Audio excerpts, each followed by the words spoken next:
A couple of years ago, I was all in on the Padres and got egg on my face. Maybe I should have been all in this year.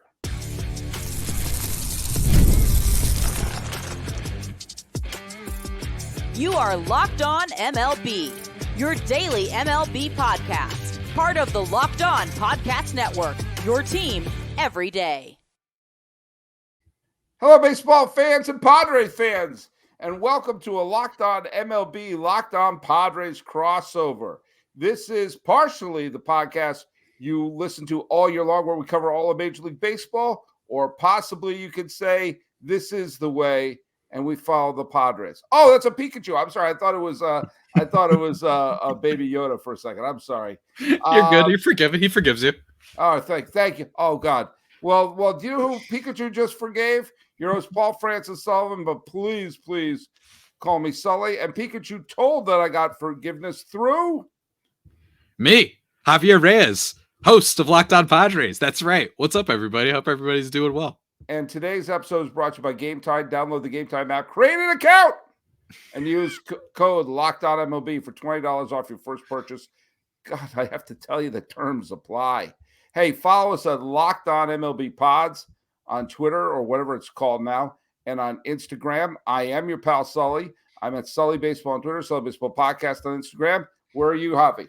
I am at Javipeno, Javiipeno, the best handle in the game, as I always say. And then also go check out at @LO_Padres. And as a bonus, go check out at Baseball vs. World, new podcast that I host. So thanks for listening. This has been a Locked On MLB, Locked On Padres crossover. I'm your host, Paul Francis Sullivan. Please call me Sully. No, it's not over yet. It felt like we were winding down. I'll tell you, who's not winding down? The San Diego Padres. Holy Toledo. This after we're recording this, pulling back the curtain a little bit, we're recording this late on Wednesday. Luis Arraez and company and Mr. Cronenworth and Mr. Peralta and Mr. Merrill all did a fine job. Perez got his 8 strikeouts, and the Padres clobbered a good pitcher. Mm-hmm. You know, Mitch Keller is a quality pitcher, and they pounded him for 8 runs in 5 innings and for an 8-2 final. And the San Diego Padres are on an absolute tear right now. Javi Reyes, what in the Sam Scratch is going on? What in the name of Gary Coleman and the kid from left field is going on in San Diego? Man, I mean, I think that so I could give you the nerd version and the good version. Nerd version is let's do nerd. I think that the nerd version is that this was a historically disappointing team last year. Yes. In the clutch, runners in scoring position. You had it was like there's all sorts of stats you can look up from next gen stuff, like, you know, the first team to have a 30+ homer, you know, above 950 OPS guy, and a team to have a Cy Young winner, and a team to have the best closer and miss the playoffs but finish at 81 wins, or 82, I think it was. I think that what happens in baseball is overall the hitting with runners in scoring position, clutch, winning close games, that doesn't transfer usually to the extreme back-to-back years. So you aren't going to be number 1 team with runners in scoring position one year and then number 1 the next year. And you're not going to be the worst ever and then the worst ever the year after. There's got to be some positive sort of regression. And I think that's what's happened. And it's almost like we had to pay the price of last year, losing Juan Soto. And, you know, if you want to go with the Ewing theory, you know, losing him and this team is better than ever. I think that's what it is. I think it's just that fundamentally they got unlucky, and just that doesn't stay the course in baseball. Football, yeah. If I'm betting if it's going against a certain quarterback, yeah, that guy's probably not going to show up. Basketball, just go ask the Clippers fans with James Harden. But for baseball, it just doesn't usually stick. And I think we're just getting a total reversal. That's the nerdy way of viewing it. The good way of viewing it is just that when you watch this team, it's electric. They look and feel different. They have a kid at 21 years old who all of a sudden is not literally the leader. I'm sure that, you know, it's Manny Machado or even Joe Musgrove, but like the energy, the vibe when you're watching the game, who feels like the heart and soul of the team. It's the 21-year-old prospect who, by the way, was a shortstop and changed to center field and is quite good at it. So those are the two versions of basically what's going on with the Padres. And Sully, and tell people who that is, because we're not just San Diego Padres fans. True, that's true. It is Jackson Merrill. Jackson and you know Merrill. That's a good point, because you national MLB listeners, you've been there to, Paul Skeens, he's got the famous girlfriend. No, you got to start paying attention to Jackson Merrill, because and I do think that he's been covered a little bit. I think people are just kind of like trying to understand what's going on, because on top of the good numbers and having a true gift of making contact at the very minimum, the guy never swings and misses. No, he's been exceptional, and he comes in huge in big moments. He did so again today. He did so again. He's been unbelievable. He had an RBI triple. I think it was 2 runs. He also had another hit in the game as well. And then he had that series against the Marlins when he brought them back in 2 straight games with a game-tying home run. He had the walk-off against the A's earlier. The first game of the Pirates series, he made a potentially game-saving catch to rob the best hitter on the Pirates, Brian Reynolds, from the hit. So it's like, on top of all the regular numbers and being like, hey, you know what? This guy's having a nice rookie year. This is what you look for from your top prospect. Now it's like, I think I've said this on my show, he's having the second year breakout in his first year. That's what it feels like. I don't know if it's going to continue, but it's possible that this isn't just, he's on a hot stretch right now. It might be like, maybe there's something else going on here, and he might be ascending to being like a top 10 outfielder already. I'm just going to state a couple of facts here. The Pirates are not a bad team. They've got a lot of talent on their squad, and the Padres just swept them. They just pulled the rug from them, and they threw good pitchers at them. So it's not like they got their scrubs. But here's something I want to bring up. It's right now, it is mid-August. Okay? Let's go back to mid-June. Okay, yeah.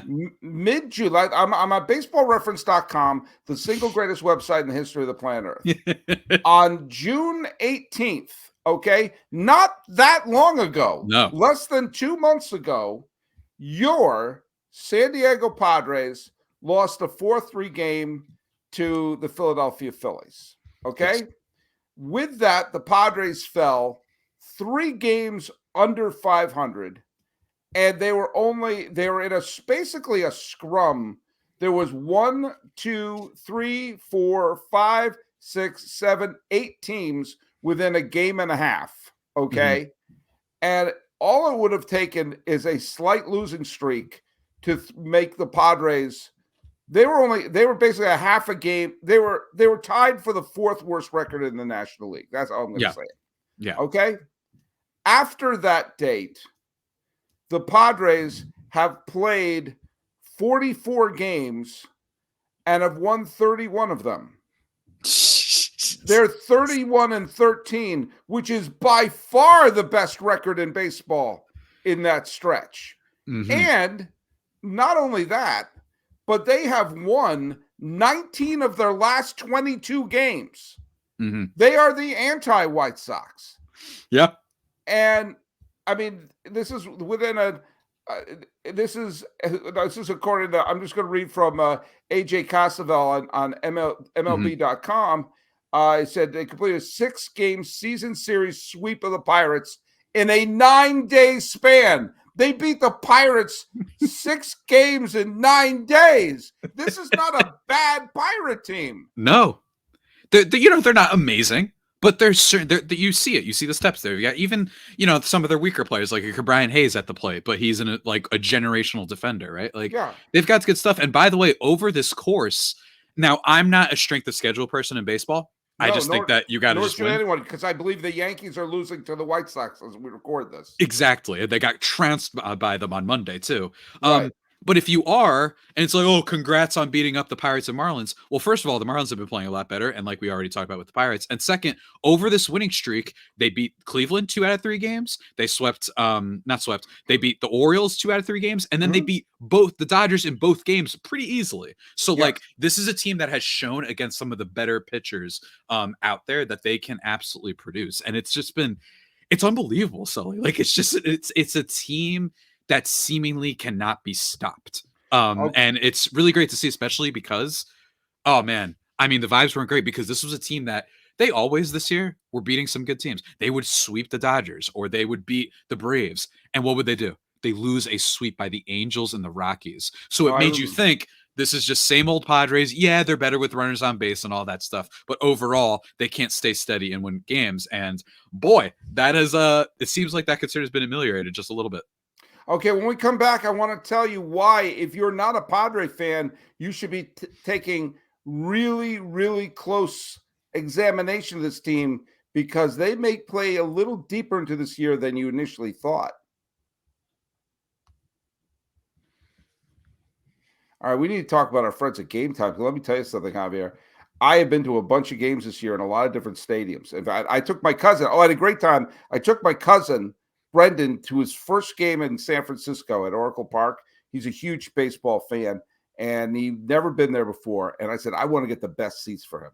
So I use GameTime, because I know GameTime, an authorized marketplace of Major League Baseball, it makes getting tickets faster and easier. And the prices on GameTime actually go down the closer it gets to first pitch. We got killer last-minute deals, all in prices and views from the seat, and the lowest price guaranteed. GameTime took all the guesswork out of buying those tickets. Now, I know where I like to sit.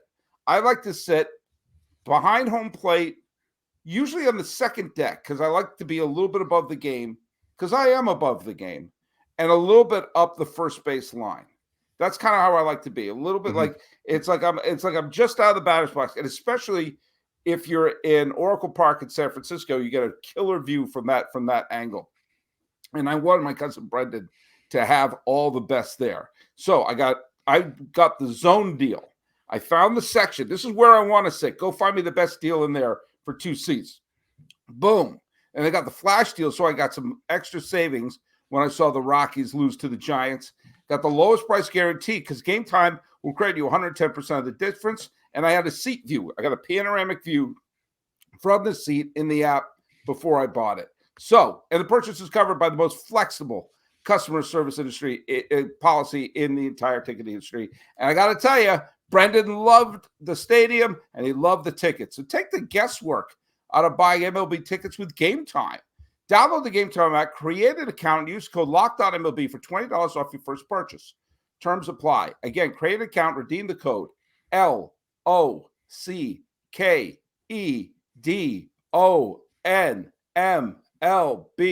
for $20 off. Download GameTime today. Last minute tickets, the lowest prices. Do you know what they are? They're guaranteed. Hey, this is a reminder that Locked On has begun the first ever national sports streaming channel. It's available on YouTube and on the Amazon Fire TV and the free Fire TV channel app. Locked On Sports Today is the best place to go for news, takes, and your Locked On talents. Check out Locked On Today, part of the Locked On Podcast Network, your team every day. It's amazing. The Padres lost their multiple manager of the year winning manager, the Cy Young Award winner, who, by the way, after a rough start of not having spring training, is now pitching pretty darn well. I mean, it's amazing. It's almost as if he needed spring training. And give me really quickly, I just want to mention, number one, I thought it was hilarious, the very tiny rumors that the Padres might trade for him. I thought that would have been beautiful for the record and really funny. And yeah, it's like that Blake Snell was like the worst possible pitcher for you to sign late. Like, I cannot believe, and everyone's like, oh, he doesn't have it. I told you he'd be bad. No, even when he's good, he's weird. I love that dude. I love Blake Snell so much. He goes from, like, when you watch him struggle, looks like he can't pitch. And then all of a sudden, like, he looks tired. He's like, oh. Like, after he's a mess. And it's like, yeah, it's a shame. I mean, I'm not crying over it that the Giants aren't necessarily, fully in it as much as the Padres, but I'm glad they aren't, because I would not want to face Blake Snell, in high leverage games. What a strange career he's had. He's been an okay pitcher with 2 Cy Young Awards and a no-hitter. And when he's on, I mean, he's in like the top 10 that I've seen of like the last decade, probably. I mean, he's like Frank Darabont. I definitely know who that is. Frank Darabont's a film director who's made some okay movies and The Shawshank Redemption. Oh, okay. So I it's get kind you of now. like he's like, you Yeah. look at his career, like, all right, Neil Blomkamp. That'd be a more modern one, maybe. District 9 sure. guy. Yeah. District 9 guy. Yeah. I mean, yeah, Yeah. And exactly. then he like made nothing after. Yeah, there we Yeah, go. I got and you. District 9 is a masterpiece. Yeah, It's exactly. an absolute masterpiece. And then after that, not so Okay, much. there you Yeah, go. not so much. Yeah. Not so much. Okay, yeah, we have different frame of reference, but yeah, that's Yeah. that's Blake Snell. It's kind of like, Mhm. okay, you can't deny him those 2 years. He was fantastic. Mhm. And then you lose, and then you trade away Juan Soto. Yeah.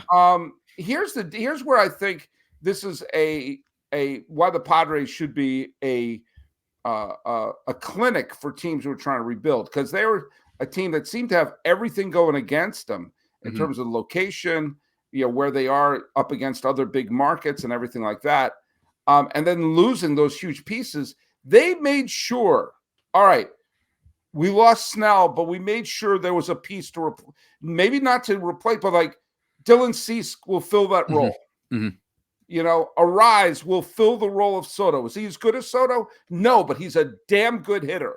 So it's not like, okay. And then they lose Melvin, but they get God, I just lost his name. Mike Schilt. Schilt. I almost said Snicker. Schilt, who did a terrific job with St. Louis. And the only reason why he was let go was because he clashed with the front office. So like, okay, we'll get an experienced manager. And look at how they're playing.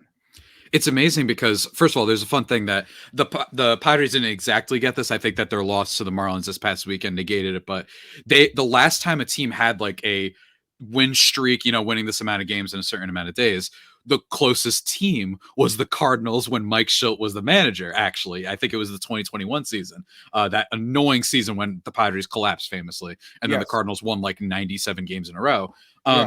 That's kind of what happened there. And you're right. I just think that it's funny. And it's funny because I have to admit, I was skeptical of Mike Schilt, because just as a follower of sports, I always worry when the smart, or at least usually smart organizations let go of someone and we're like, why did they do that? It makes me go, but I think the Cardinals might not be in that phase anymore. You know what I'm saying? No, they're not. Yeah. They're not. They're right. Them being the smartest people in the room kind of ended about 10 years ago. And giving up on Gallen, giving up on a Rosarina, giving up on Alcantara, giving up, and the Diamondbacks got to the World Series before they did. Keep it up, man. Talk about Alcantara. They've had some. Everyone talks about former Padres. Yeah, and don't get me wrong. Trey Turner, Anthony Rizzo. Not great. Don't get me wrong, but the Cardinals, and especially because a lot of it is like they refuse to spend money. Right. You know what I mean? On a big level, like it's like you guys have needed a starting pitcher for like 10 years, and you finally did it with Sonny Gray, and it's like, why were you relying on Adam Wainwright at 40 years old? There was a way that they could have made up for it. I think maybe the Padres are showing you that when you have some bad trades, you shouldn't, you don't want to be the Angels, right? Where you just have all these bad contracts, but there are ways to try and get that back, try and maximize, try and go out and get some talent that can help you out. And that's where they are. Well, here's another reason why other fan bases other than the Padres should be taking a good look at San Diego right now. Take a look at it was saved for the COVID year, okay? Because COVID year is its own animal. I'm not one of these people say that didn't count. That was a series they played, and the Dodgers had to win 4 series. Yeah, in front of no fans. Like it was. Yeah, it was like doing a great comedy set in front of an empty house. Yeah, or doing a podcast. But well done. The full, let's look at each since 2019, in the full seasons played, you had the Nationals, of all the teams that got into won the National League pennant. The Nationals, not the best team by any stretch of the imagination. The Dodgers were 100 some odd win team. Nationals got super hot, stunned the Dodgers in the first round, and kicked the snot out of St. Louis in the LCS. Okay. Then the next full season, Atlanta, 80-something win team, had a losing record in July and August. Best players get hurt, But they had to completely rebuild their outfield. They beat a very talented Milwaukee team with a lot of pitching in that series. Then they beat the 106 win Atlanta Braves, And then it was going to be a coronation for Dusty Baker and the Astros. Yeah. And they wind up beating the Astros. Next year, Philadelphia is the visiting team in the wild card series against Philadelphia. They beat the 100-some-odd win team in Atlanta in the division series. I don't remember what happened in the league championship series, but they are the only team. They're the only team to win a game against Houston in that year's postseason. And then last year, the D-backs get hot at the right time. This is the Padres. They're probably not going to win the division. Los Angeles is probably going to win the division, especially because Kershaw's back on the roster, Betts is back on the roster. They're starting to, they're a very good team. I think we can. They're still too good. Yeah, and Philadelphia, while they're on a bad losing streak the last couple of days, even today they came back. They're going to do well. Every team has a hiccup along the way. Okay, but San Diego, you get the Padres in a short series with a good pitching staff, with Cease going up in the game one. Or would you start Cease game one? I don't, obviously you know the team better than me. I think it's Cease. I think it's Cease unless you got a lot out of Joe Musgrove for the end of the season, because he, I think, is also kind of the other voice and the kind of leader of that team. If you got him, there's something about having him. He had a big playoff start the last time they were in the playoffs against the Mets, in which the Mets fans and their fan base and then their team and then even their media started crying about it and saying that he cheated because he had something weird on his ear that wasn't cheating and actually made it harder for him. But anyway, that's a whole other thing. Maybe you can make that argument, but I think all in all, it's got to be Cease. Although he's a strikeout and occasionally gets hit hard.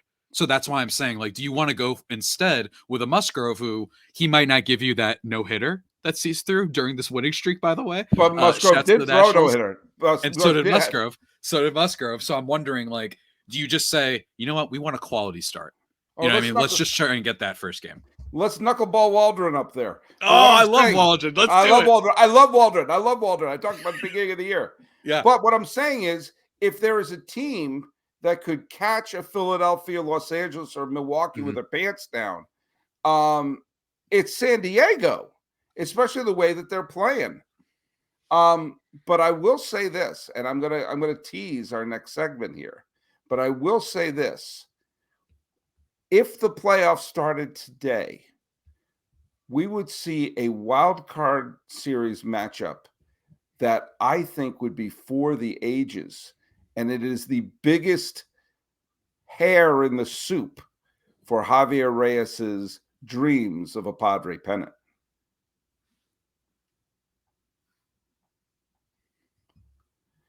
Do you want to hear from our friends over at Prize Picks? I do want to hear from them.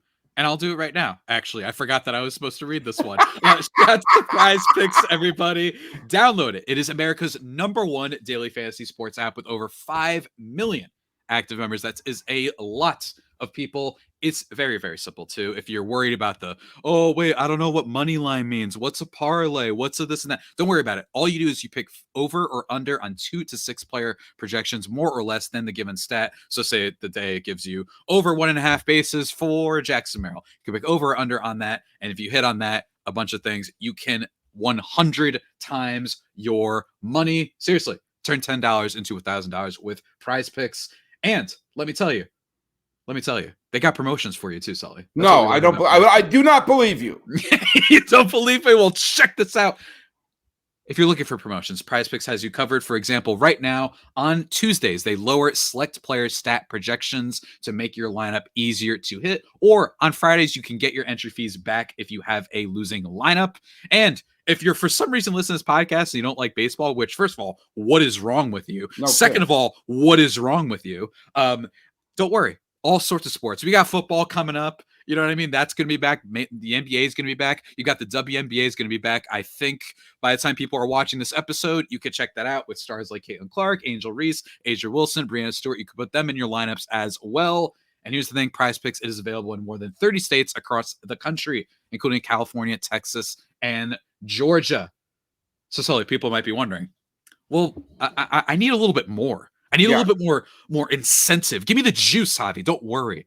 Don't worry. This is how good we are to you folks. Check this out. If you download the PrizePicks app today and use code LOCKEDONMLB, you can get a first deposit match up to $100. That's code LOCKEDONMLB on PrizePicks for a first deposit match up to $100. Pick more, pick less. It's that easy with PrizePicks. And you know what? I do what I'd recommend after that. I think you need a drink. I do.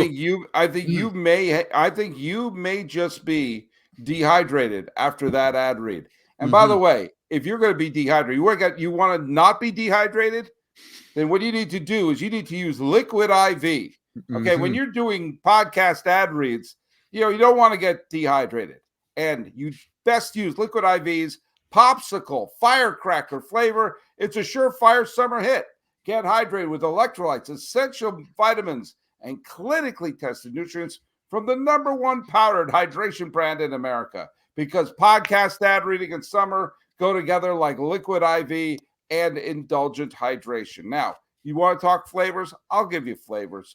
Blast off with the iconic summer flavor of popsicle firecracker, a festive blend of citrus-fueled lemon, lime, tart cherry, and raspberry flavors. If you know me, you had me at raspberry. You can find all your flavors on the websites from acai berry to lemon lime to pina colada. Don't get caught in the rain.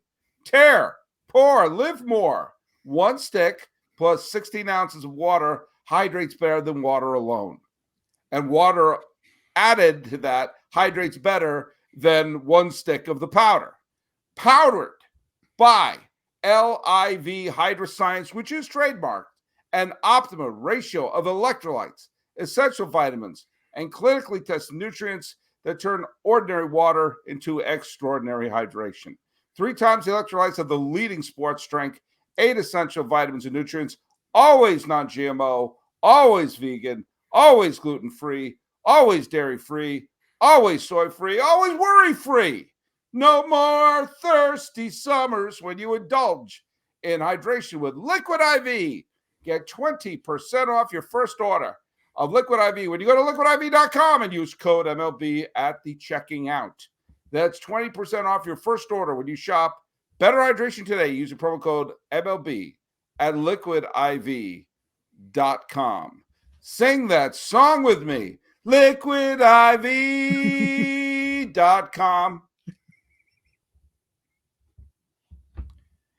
Normally I would be saying thanks for making us your first listen, and for your second listen to me on Locked On MLB. Yeah. Or Locked On Padres, whatever direction they want to go. Did you say acai berry before? Isn't it acai? I have no idea. I've been saying it as acai berry. I thought you were making a Dune reference, like acai. Like I thought that's what you were doing for a second. I was confused. No, I'm not doing a Dune reference. This is not. But trust me, if you were on the planet Arrakis getting spice, then get Liquid IV. Yeah, because that's the Fremen, a Fremen approved Liquid IV in your still suit.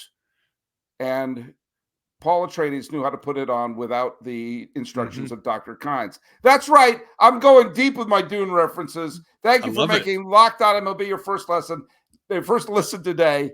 Now go check out Locked On Padres with Javier Reyes or Locked On A's with me. Hey, the point is, go check out the Locked On Podcast Network. It's your team every day. Now, the Padres have won. How long is the winning streak now? It's ridiculous. It's kind of been hard to track because they've had like 2 separate ones. You know what I mean? They've kind of had like 2 separate ones. Okay, so they've won 9 of their last 10 games. Okay? So have the Diamondbacks. Yeah, man. And the Diamondbacks, as great as the Padres have been playing, the D-backs and, that Millard fella, the D-backs played the Colorado Rockies today and did what you're supposed to do. That's why I have no patience for people saying, well, so what? They beat a bad team. You're supposed to. Yeah. And in an airtight race, you can't afford to lose some of these games. Well, Montgomery pitched quite well. Thank you very much. Another guy who didn't have a spring training. Well, he's starting to turn things around. And then today you had Suarez home run, Jock Peterson, one of the aforementioned outfielders that the Braves used to cobble together a World Series winner. He wound up getting a double. Suarez drove in 5 runs today, by the way, for those who are keeping score at home. And they won 11-4 over Colorado. And it wasn't in Coors Field either. It wasn't 11 runs in the zero gravity of Denver. If we're right now, if you could say things like if the playoffs started today, it's not absurd because the playoffs are going to start about a month and a half. Right now, the division leader with the worst record, which right now is Milwaukee, would play the last. Shocker. Would be the last team. Would play the third wild card team, which as of this recording is Atlanta. And then the Padres and the Diamondbacks would play each other. I know. I know. And notice the defending National League champion, Arizona Diamondbacks. I mean, that's got to get you a little bit. Like this, it gets me a lot, man. I mean, okay, talk it through. Look, it reminds me a little bit of how, like, someone in the New York area who is happy for all my Mets friends. When the Mets do well, that the Padres had to, exterminate them in the playoffs famously in 2022. It made me upset because I'm like, can we play anyone else? Give me Milwaukee. I hate Milwaukee so much. I hate them. And by the way, maybe even you included, that Locked On Power Ranking survey putting the Brewers at 6. Do you guys not watch? They are regular season merchants, if I've ever seen one. They're going to get smoked in the postseason. Smoked. You know why I know that? Because they did already by the D-backs last year. They got swept, immediately face off the earth. And all they did was get rid of their best pitcher because he wanted an extra $750K. So I'm not scared of the Brewers. I would be ecstatic if that's who they were playing. Instead, they're in this position where it's like, I really hope they win the division. That would kind of make all this winning worth it. It feels very cruel that both teams, the Diamondbacks included, frankly, that they would have to face the other team that's really, on fire right now. Everybody wants to play the Brewers. I know that for a fact. Like, everyone would love to play them. I think everyone would want to play the Dodgers too, because given recent history, I don't want to face them in the regular season. But in the postseason, I'm like, yeah, they'll find a way. You know what I mean? Like that goose will land and you'll get another win. Exactly. We love the goose. It's tough. Talk to me, Goose. Talk to me, Goose. Goose, no. Hopefully it doesn't go that way for the Padres as a Top Gun, but I will say that the D-backs, one thing that I do think is misleading, and someone messaged me this the other day, is they were like, well, Javi, like, we have better pitching. And I agree. And they're like, look at their ERA. They're 25th in Major League Baseball in ERA, and they're 28th in batting average against. However, Eduardo Rodriguez and Jordan Montgomery are basically just coming back. So you add that with Gallen, all of it, and don't get me wrong, this season felt like a little bit of a year from hell from them. They lose Merrill Kelly. Corbin Carroll is having the sophomore slump of all sophomore slumps. I get it, but it does scare me that they made additions at the deadline. They got AJ Puck, who's been doing good for them, really good for them. And Gallen, Montgomery, Eduardo, that works, man. That'll play in the postseason. And I think that's just as good, or at least, the difference would be negligible between the Padres' potential top 3 of Dylan Cease, Michael King, Matt Waldron. So that's a team I don't want to face. I do think the Padres are better. I just think that, they just have a magic to them. I think that their lineup is deeper in a lot of ways, even though the offense the numbers don't bear that out. I just trust it a little bit more than guys like, Jake McCarthy to be able to come through, Pavin Smith. I don't fully think Randall Grichuk to an extent. But still, man, it stinks. Josh Bell has been awesome for them. Josh Bell, who apparently is only allowed to be good when you trade for him mid-season. This is the latest phenomenon. So I would hate to play the D-backs now. No one wants to see the Padres or D-backs in the playoffs right now. Everyone's like, you know what? Can y'all win the division so we could face LA? I think I might prefer them instead. Let me just put the last thing I'll say to you. I had mentioned the aforementioned June 18th date as a moment where the Padres have gone 31-13. The Diamondbacks went 32-16. I know. And they're the only other team in the National League to play over 600 ball in that same stretch. I hate, because the other thing is, it's not like it's just a 1-game lead. No. Right? The third wild card is a 6-game difference. So it is the ultimate I've won, but at what cost meme. You know what I mean? And I still have confidence, right? I really do. And frankly, the Dodgers have 71 wins. It's not impossible for the Padres, or you know what? Screw it. Absolutely. I'll play the Dodgers of the wild card. D-backs, you can have the division. I'm totally cool with that. But it's going to be close. But I do think that overall, I think it's really great for the sport, for both of these teams to be really in it. I think it's awesome. I think it's really cool that the D-backs didn't just do what a lot of other teams do, which is like, hey, look how far they got. Okay, cool. They're distracted. Let's cut back on payroll this year. You know what I mean? No, they didn't. Instead, the D-backs said, give me Montgomery, give me Eduardo. And also, we're bad right now. Don't care. We're still going to buy at the deadline. I respect that front office. They've got a lot of smart people over there. Low-key have been run really well for a while now. Remember the JD Martinez acquisition? Everyone was wondering why they did that. The Madison Bumgarner thing was bad, but other than that, but no one knew it was. Nobody knew it was, especially for it to be that bad immediately. Yeah. All right. Well, look at. We'll find out for sure. Avi gave us a little preview tomorrow's show. We're going to be going over the power rankings. We didn't get a chance to do this. We'll do it for tomorrow's show. All right, Javier Reyes. We've already promoted the heck out of his show. Go listen to him. He's on Locked On Padres, and follow him at Javi Peno. 2 eyes in the middle of that. This talking about the 2024 National League champion San Diego Padres. You put it. Go to FanDuel, put it down. This has been a Locked On MLB, Locked On Padres crossover. He's Javier Reyes. My name is Paul Francis Sullivan. Please call me Sully.